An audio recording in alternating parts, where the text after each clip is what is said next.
Welcome to Spotlight. I'm Mike Proctor. And I'm Liz Wade. Spotlight uses a special English method of broadcasting.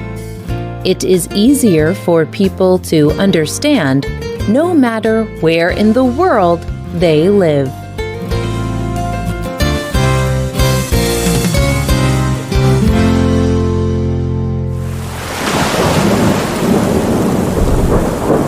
The year was 1707. The English ships were in heavy seas.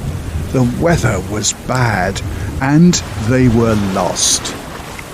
The chief of the ships was Admiral Chauvel. His officers made an estimate of the ship's position, but they were wrong. Suddenly, someone shouted, "Land!" This call filled the sailors with fear. There should be no land here. They were in the wrong place. 4 of the ships crashed into the land. Over 1,600 men died that night. Only 26 survived. It was one of the worst British sea accidents in history.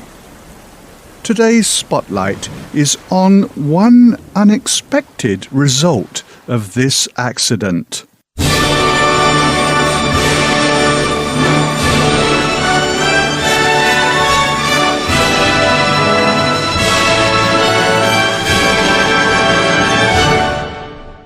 At the time of the accident, England depended on the shipping industry. Ships brought the people of England sugar, spices, and tea. The people who sailed the ships needed good maps. But they also needed something more. They needed to avoid accidents like the loss of Admiral Chauvel's ships. To do this, they needed to know exactly where they were. If you look at almost any map, it is divided into small squares by lines. The lines that go from east to west are the latitude lines, and the lines that go from north to south are the longitude lines. Sailors could estimate their north-south position, or latitude, easily. They could measure it from the sun and the stars. But they could not measure their east-west position, or longitude, by that method. They needed a good way to measure the ship's longitude. King Charles II of England knew how important it was to solve this problem. If the problem was not solved, more ships could be lost. In 1675, King Charles ordered the building of the Royal Observatory. The observatory was a place where people could study the stars. They could work on the problem of establishing longitude at sea. The king created the observatory in Greenwich. The first chief of the observatory was John Flamsteed. Flamsteed worked hard, but he could not solve the longitude problem. And after the loss of Admiral Chauvel's ships, there was even more pressure to find a solution. So in 1714, the British government offered a prize of £20,000.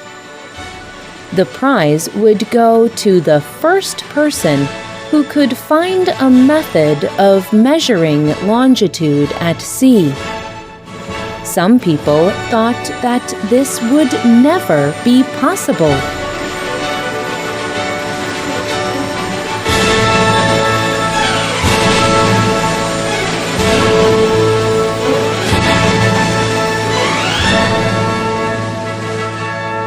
Our story moves on to one man, John Harrison. He was born in Yorkshire, England, in 1693. He was 21 years old when the government offered the prize. Like his father, he was a carpenter. He made things with wood. He did not have much education, but John was very good at making clocks. At that time, all clocks were made from wood. But John made many improvements to the clock design.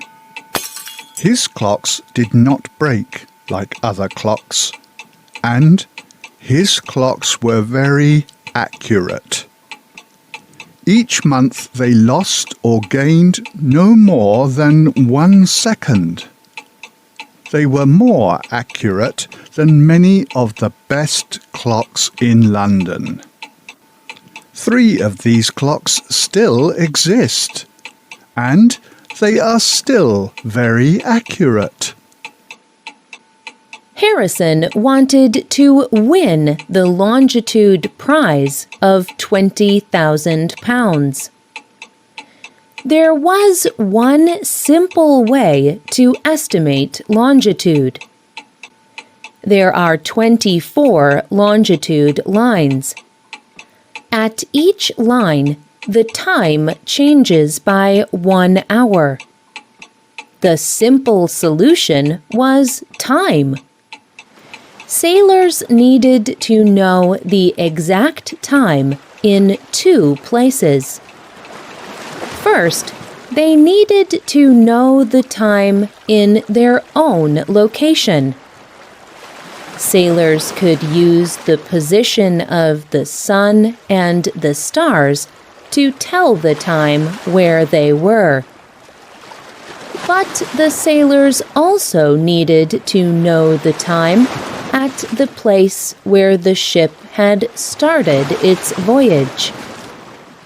The difference between the two would tell them their distance from that location.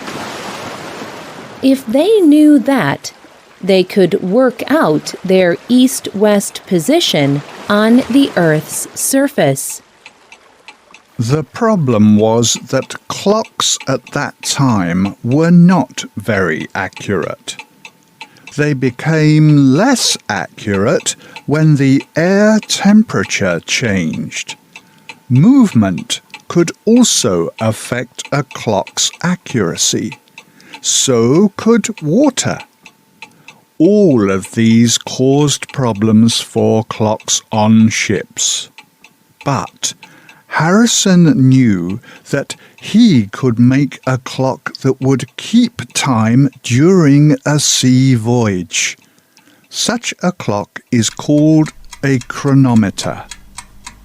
It took Harrison 5 years to make his first chronometer. It performed well, but he continued to make changes to improve his designs.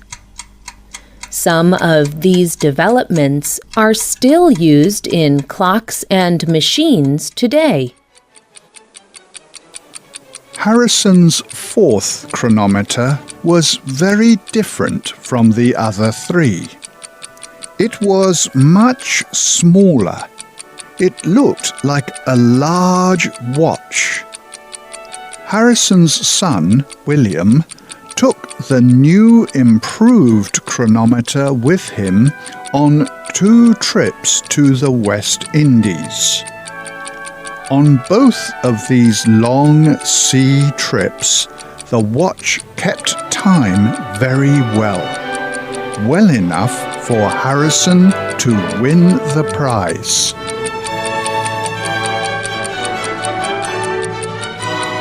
However, A group of experts would decide who should get the prize. The group was called the Board of Longitude.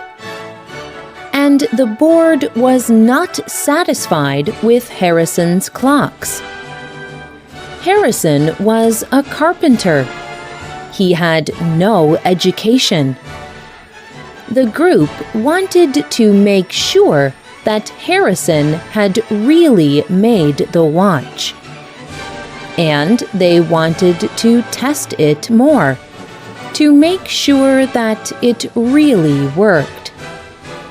They asked Harrison to tell them how he made it. At first, Harrison was not willing to give away his secret.